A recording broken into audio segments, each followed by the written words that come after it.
अस्सलामु अलैकुम वरहमतुल्लाह।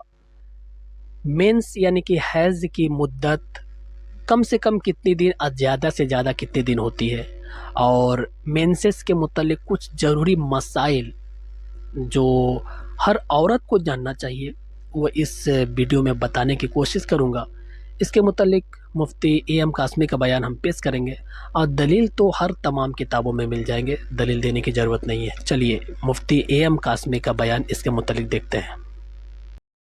परसेंट ख़वातीन ये समझती हैं कि अगर पीरियड बंद हो जाए लेकिन गुस्ल 7 दिन के बाद ही होगा, ये समझती हैं ख़वातीन।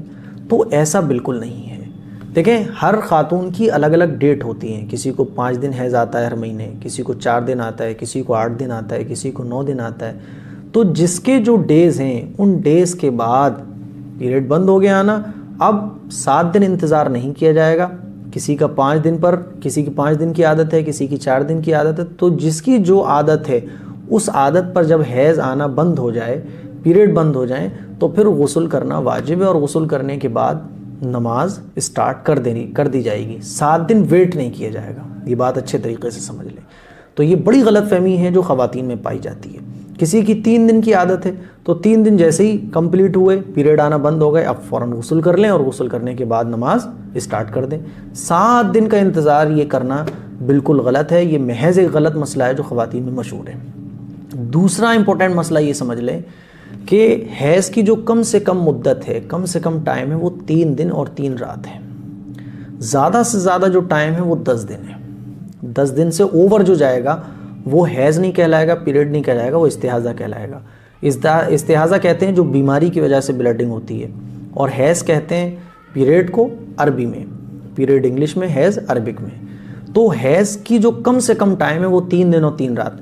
3 दिन से कम अगर किसी को आता है, 2 दिन किसी को आके बंद हो गया, और 10 दिन पार हो गए, 10 दिन के बाद तक भी नहीं आया, तो फिर ये हैज़ नहीं कहलाएगा, ये इस्तिहाज़ा का कहलाएगा। क्योंकि पीरियड का कम से कम टाइम वो 3 दिन और 3 रात है। ज़्यादा से ज़्यादा जो टाइम है वो 10 दिन, बस 10 दिन, और 10 दिन के बाद जो क्रॉस होगा फिर वो इस्तिहाज़े का कहलाएगा, इस्तिहाज़ा कहलाएगा, हैज़ नहीं कहलाएगा। फॉर एग्ज़ाम्पल, किसी की हर महीने की आदत है 5 दिन।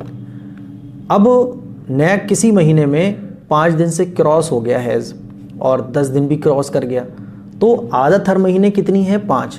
तो 5 दिन ये हैज़ के कट कर दिए जाएंगे, और उसके बाद 10 दिन से जो क्रॉस हो गए हैं, 5 दिन हैज़ के कट कर दिए। 5 दिन के बाद जितने भी दिन 10 दिन से आगे बढ़े हैं वो सब का सब इस्तिहाज़ा कहलाएगा। इन दिनों में नमाज पढ़नी पड़ेगी, और इन दिनों में जो नमाज छूटी है वो नमाज क़ज़ा करनी होगी। बात समझ आ गई? किसी की आदत हर महीने फाइनल है 5 दिन की, लेकिन किसी महीने में 10 दिन क्रॉस होते चले गए, 12, 13, 14 दिन तक हैज़ चलता रहा, तो जो आदत है वो कट कर दी जाएगी, उसकी नमाज़ें माफ़ हैं, और उसके बाद जितने दिन हैज़ आया है, जितने दिन की नमाज़ें छूटी हैं, वो नमाज क़ज़ा करनी होंगी। बात समझ आ रही है? क्योंकि 10 दिन के बाद जो भी हैज़ आता है वो इस्तिहाज़ा कहलाता है, हैज़ नहीं कहलाता है। इसी तरह से आप समझे, 10 दिन के अंदर अंदर जो रहेगा वो हैज़ ही कहलाएगा। 10 दिन के बाहर जो जाएगा वो इस्तिहाज़ा कहलाएगा। फॉर एग्ज़ाम्पल, किसी की आदत है 5 दिन हैज़ आने की, लेकिन किसी महीने में 8 दिन हैज़ आ गया, 9 दिन हैज़ आ गया, तो 10 दिन के अंदर अंदर जो है वो हैज़ ही कहलाएगा। तो ये बात अच्छे तरीके से समझ लें कि जिसकी आदत जो है उस आदत पर हैज़ बंद होने पर फ़ौरन गुस्ल करके नमाज स्टार्ट करना ज़रूरी है। हैज़ की कम से कम जो मुद्दत होती है वो 3 दिन और 3 रात होती हैं, ज़्यादा से ज़्यादा 10 दिन और 10 रात होती हैं। 3 दिन से कम अगर किसी को हैज़ आता है और 10 दिन तक नहीं आता है, तो फिर ये इस्तिहाज़ा कहलाएगा। इन दिनों में इन दिनों की छूटी नमाज क़ज़ा करना ज़रूरी है।